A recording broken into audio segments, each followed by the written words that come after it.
I'm going to start recording now. So what I'm going to do now is just sort of model the way that I want you to give some feedback. So here is a question, got the screenshot and the time frame, the question stem. What technological development allowed for the expansion of both the Safavid and Mughal empires? 4 potential answers, and the correct one is bolded. I like how all of the alternatives here are about the same length, so there's no tips on which one might be the correct answer, and they all seem plausible and mutually exclusive. Okay, and then down here it says, this question best fits skill 1A. The question asks the student to identify a historical process that allowed both the Mughal and the Safavid empires to expand. So the process is the expansion, but the technological development, which is the correct answer here, works. So the justification is stated maybe just a little bit incorrectly, but it's workable.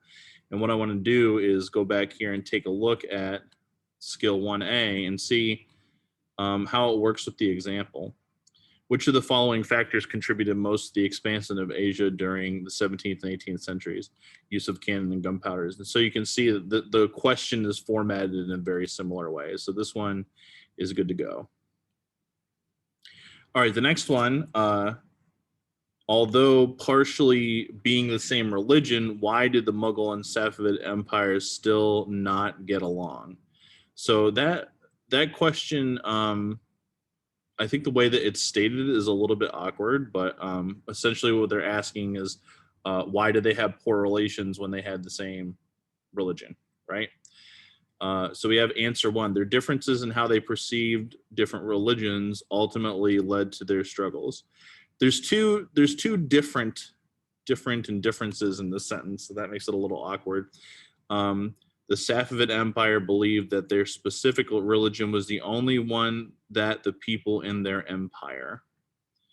So what I'm going to do is just highlight this, right? And I'm going to leave a comment.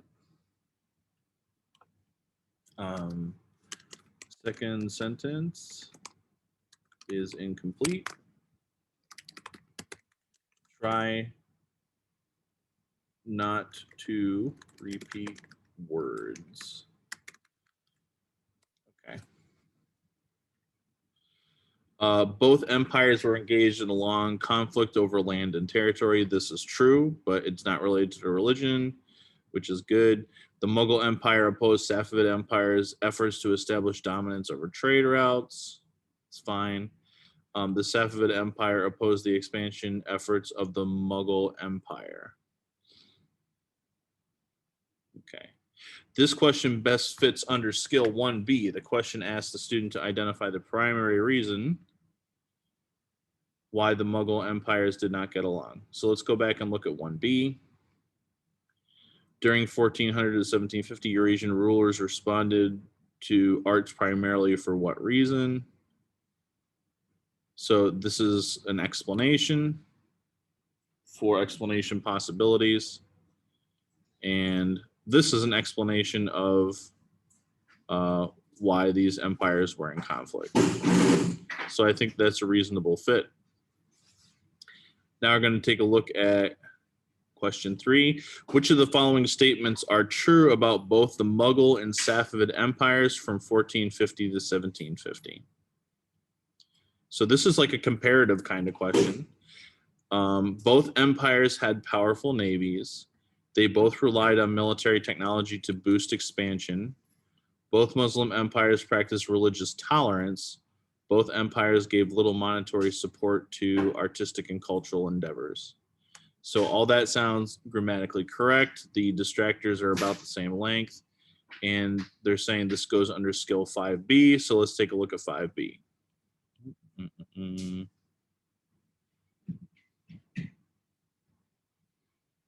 Okay.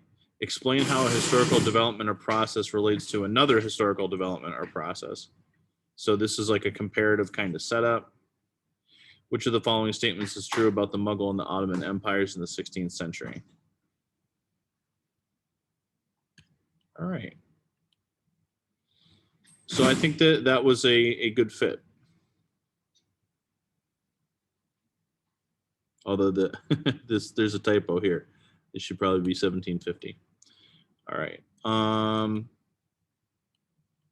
Oh, so that's an opportunity for a comment. Is this a typo?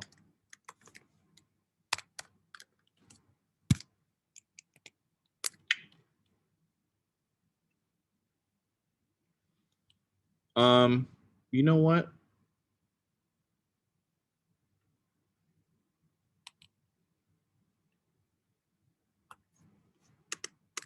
Start this answer the same way as the alternatives.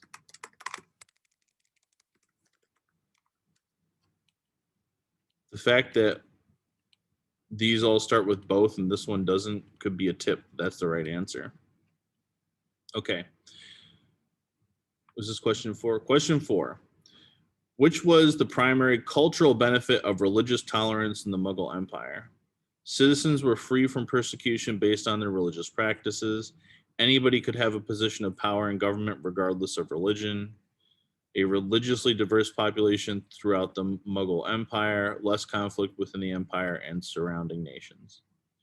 So when I look at this, I focus in on the cultural benefit, right? And this says anybody could have a position of power in the government. I'm not sure that's a benefit to the entire culture. It sounds like this is a benefit to the individual. And this one says citizens were free from persecution based on their religious practices. This seems like it's more of a cultural benefit. So what I'm going to do is just come in here and leave a comment. This looks like an individual benefit versus a cultural benefit. Should answer 1 be the correct one?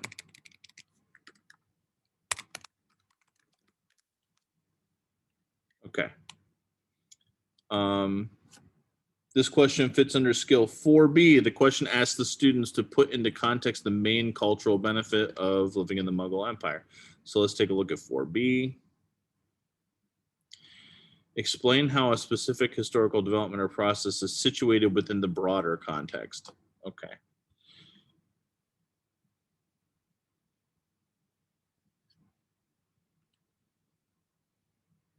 So, what's the primary cultural benefit of religious tolerance to the Mughal Empire? I feel like the primary benefit to the empire is that it's easier to manage.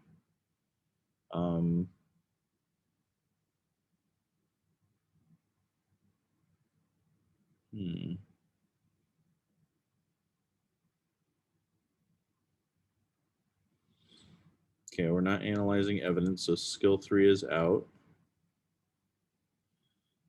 Identify the argument, that's out.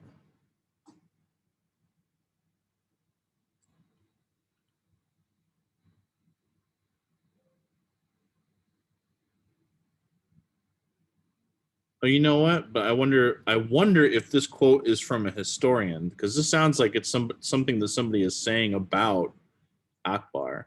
So maybe we can take that back to analyzing the argument.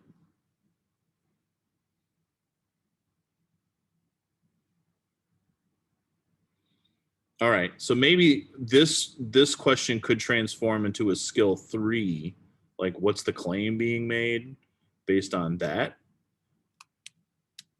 right? And so it might fit better with 3. And let me put this comment here. Since the visual looks like something a historian said about Akbar, this might better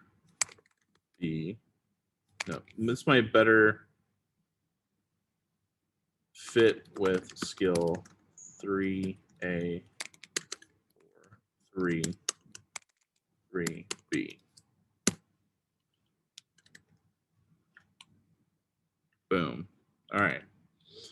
Now we're on to question 5. Do not subject themselves to the laws of Islam with respect to things which are merely religious nature, such as because we Muslim jurists have the command of things, liberty of all things. Okay. So this looks like it's a primary source quote.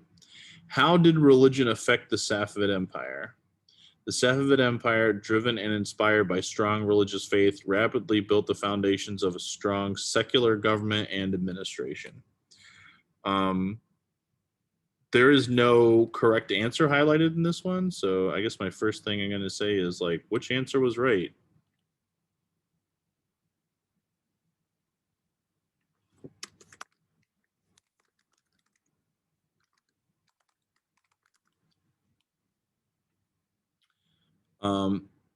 This is a long sentence, but there's yeah, and the other one seems shorter, so that might mean that this is the right answer. It has the most details. Religion caused internal conflict that eventually led to the decline of the Safavid Empire. The Safavid Empire used religion as a source of violence, causing conflicts among non-Islamic nations. The Safavid Empire's desire to spread their religion increased their expansion efforts. So this requires you to analyze this quote. They're saying this best fits under 4B. The question asks the student to explain the effects of religion in the broader historical context. Okay.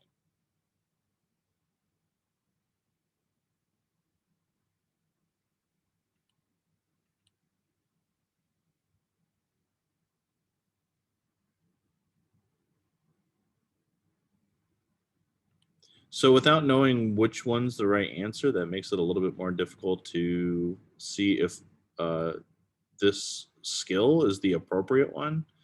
But since this looks like a Jimmy's do not subject themselves. This looks like it's a primary source, and so I think that is probably going to be a 2 skill, right? So let me just come in here and add this comment.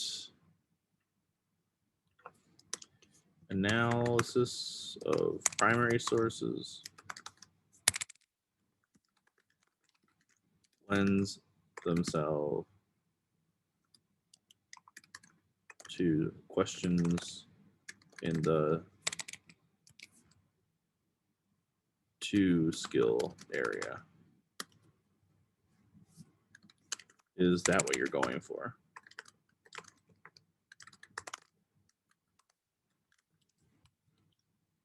All right. So basically, that is what I want you to do in your breakout rooms.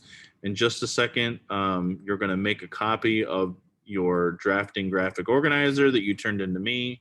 You're going to use the share function and make sure that it is set so that anyone with the link can comment. All right. Copy that link, and then you'll be able to share it in your breakout rooms with your peers. Are there any questions? I'm going to end the recording right away.